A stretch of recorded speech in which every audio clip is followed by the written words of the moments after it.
Hello friends, जय श्री राम। माँ, मैं बहुत थक गई हूँ घर संभालते संभालते। यहाँ मेरी थकान किसी को नज़र नहीं आती। कुछ दिन आराम करना चाहती हूँ। सोच रही हूँ कुछ दिनों के लिए अपने मायके आ जाऊँ। आते हुए अपने बच्चों को भी साथ ले आऊँगी। वे वहीं से स्कूल चले जाएंगे। आखिर एक ही शहर में ससुराल और मायका होने का कुछ तो फायदा मिले। नम्रता ने फोन पर अपनी माँ से कहा। पार्वती जी ने दूसरी तरफ से कहा, हाँ बेटा, जब तेरी इच्छा हो आ जाना। आखिर ये तेरा भी तो घर है। ठीक है माँ तो मैं कल ही आ जाऊंगी। नम्रता खुशी होकर बोली। हाँ बेटा, कल आ जाओ, मैं तुम्हारा इंतज़ार करूंगी। अभी मैं फ़ोन रखती हूँ, मुझे मंदिर जाना है। पार्वती जी ने फ़ोन रख दिया और सीधे किचन में गई। किचन में खाना बना रही बहू से बोली, अरे अनुपमा, सुनो, कल तुम्हारी ननद आ रही है। आज बाजार जाकर फल सब्जी और मिठाइयाँ लेकर आना। बेचारी मेरी बेटी ससुराल में नौकरों की तरह काम करती है और उस पर कोई ध्यान ही नहीं देता है। यहाँ आएगी, कुछ दिन रहेगी तो उसका मन और तबीयत अच्छे हो जाएंगे। सास के मुंह से ऐसी बातें सुनकर अनुपमा का चेहरा उतर गया। वह मन ही मन सोचने लगी, काश आपको मेरी थकावट भी नजर आती। मैं भी दिन रात झाड़ू पोछा, बर्तन, खाना बनाना, मार्केट जाना और वह हर काम करती हूँ जिससे हमारे परिवार वालों को कोई दिक्कत ना हो। काश आप मुझ पर भी ध्यान दे पाती।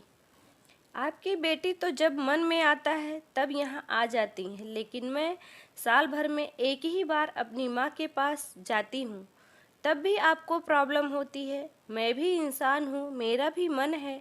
मुझे भी लगता है अपने माँ के पास जाकर थोड़ा आराम करूँ, सुख दुख की दो चार बातें करूँ, अपना मन हल्का करूँ। भगवान, अब तुम ही कुछ करो ताकि मेरी सास की आंखें खुले और उन्हें मेरी थकावट भी नजर आए। शाम तक भगवान ने जैसे अनुपमा की सुन ली और उसकी ननद का फोन आया। ननद ने अपनी माँ से कहा कि उसकी सास ने उसे मायके आने के लिए मना कर दिया है, इसलिए बस इस बार वो नहीं आ सकती। पार्वती जी बोली, ऐसे कैसे मना कर दिया? पहले तो कभी वह तुम्हें आने के लिए नहीं रोकती थी, इस बार भला क्या हो गया?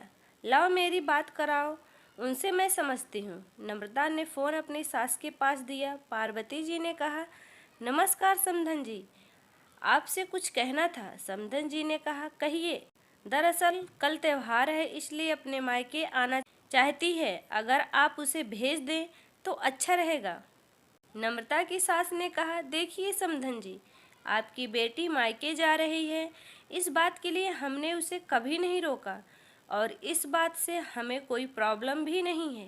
कुछ दिनों पहले मैं अपने रिश्तेदार के यहाँ शादी में गई थी। वहाँ आपकी बहू अनुपमा की माता जी से मिलने का मौका मिला। उनसे गपशप करने के दौरान उनकी बातों से पता चला कि अनुपमा को साल में एक ही बार अपने मायके जाने को मिलता है और वह बहुत कम समय के लिए। मुझे लगता है आपको पहले अनुपमा को उसके मायके भेज देना चाहिए और वह जब मायके होकर आ जाएगी तो मैं नम्रता को आपके पास भेज दूंगी। एक बहुत ज़रूरी बात जो मुझे लगता है आपको समझ लेनी चाहिए कि आपको अपनी बहू को भी बेटी की तरह या बेटी से ज़्यादा प्यार देना चाहिए। उसे भी मायके जाने की इच्छा होती होगी। हो सकता है नम्रता के वहाँ आने से उसकी आवभगत करने के लिए आप उसे उसके मायके नहीं भेजती होंगी, या फिर वह आपसे कुछ कहने से भी डरती हो। अगर आप उसको घर में ही कैद रखोगी तो एक दिन ऐसा आएगा जब वह आपके खिलाफ बोलने लगेगी, फिर वह आपकी सुनेगी भी नहीं और जब चाहे तब अपने मायके जाएगी। ऐसी परिस्थिति आए, इससे अच्छा है कि आप ही कुछ बदलाव अमल में ले आएं, जिससे आपका रिश्ता और रिश्ते की मिठास खराब ना हो। पार्वती को अपने समधन की हर एक बात में सच्चाई नजर आई। उन्हें महसूस हुआ कि उन्होंने अपनी बेटी के प्यार में अंधे होकर कभी भी बहू के मन का विचार नहीं किया। उन्होंने हमेशा ही अपनी बेटी को बहू से ऊपर रखा। दूसरी तरफ नम्रता भी अपनी भाभी के बारे में हो रही इस बातचीत को सुन रही थी। उसने भी रियलाइज किया कि वह कभी भी अपनी भाभी के साथ ठीक से बात नहीं करती थी और जब जब अपने मायके जाती है तो भाभी थोड़ी उदास रहती हैं। पार्वती जी ने अपनी बहू को बुलाया और उससे कहा कि अनुपमा, कुछ दिनों के लिए नम्रता नहीं आने वाली है, इसलिए पहले तुम अपने मायके होकर आओ।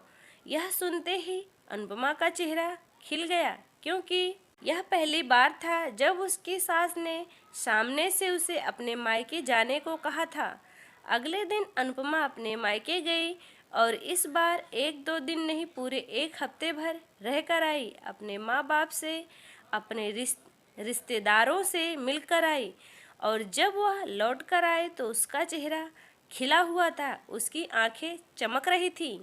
अनुपमा के आने के बाद नम्रता भी अपने मायके आई और इस बार वो खुद सामने से अपनी भाभी से खुशी खुशी मिली और अच्छे से बात भी की।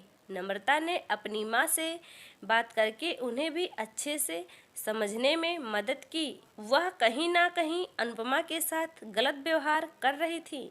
दूसरी तरफ अनुपमा अपने ससुराल वालों के बदले रवैये से बहुत खुश थी।